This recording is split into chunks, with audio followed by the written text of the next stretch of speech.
What causes Down syndrome in a fetus? Ever found yourself pondering this question?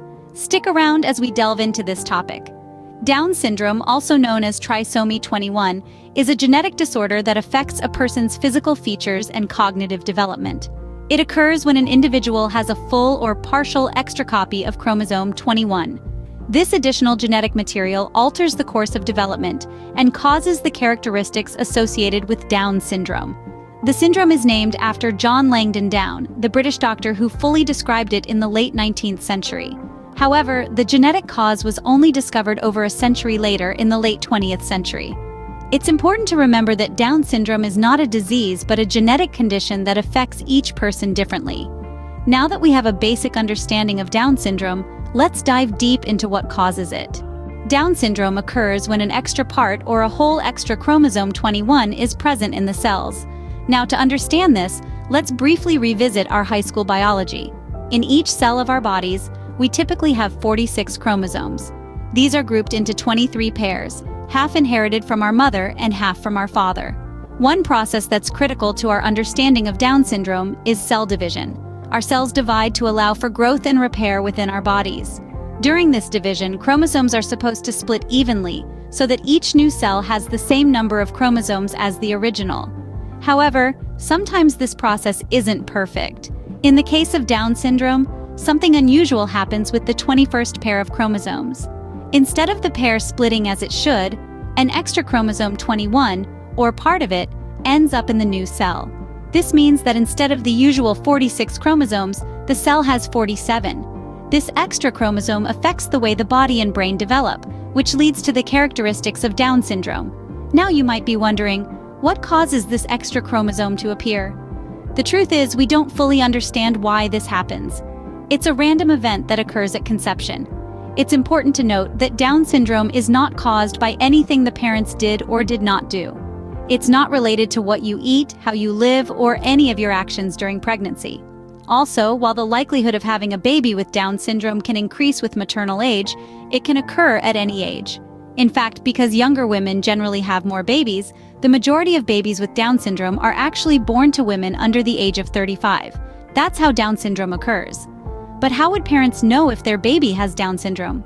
There are certain prenatal tests that can indicate the likelihood of a fetus having Down syndrome. During pregnancy, there are two main types of tests available: screening tests and diagnostic tests. Screening tests are usually the first step. They assess the risk of the baby having Down syndrome but do not provide a definitive diagnosis.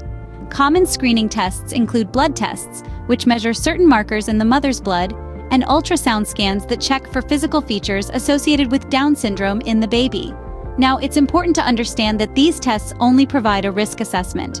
For instance, a result might indicate a 1 in 500 chance of Down syndrome, not a definitive yes or no. If the screening tests indicate a higher risk, parents may then opt for more definitive diagnostic tests. These include procedures like amniocentesis, where a small amount of amniotic fluid is sampled and analyzed for chromosomal abnormalities, and chorionic villus sampling, which involves testing a small sample of the placenta. But here's the thing. While these diagnostic tests can confirm whether or not a baby has Down syndrome, they come with their own risks, including the potential for miscarriage. So it's a decision that should be taken with careful consideration, ideally in consultation with medical professionals who can provide comprehensive information and support.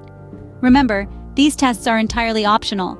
Some parents choose to have them for various reasons, such as wanting to prepare for the possibility of having a child with Down syndrome, while others prefer to wait and see, avoiding the risks associated with diagnostic tests. In the end, it all comes down to personal choice, guided by individual circumstances, values, and beliefs. There's no right or wrong decision, only what feels right for you and your family. So these tests can give parents a heads up, but what if the tests come back positive? Well, that's a question that brings us to our next segment.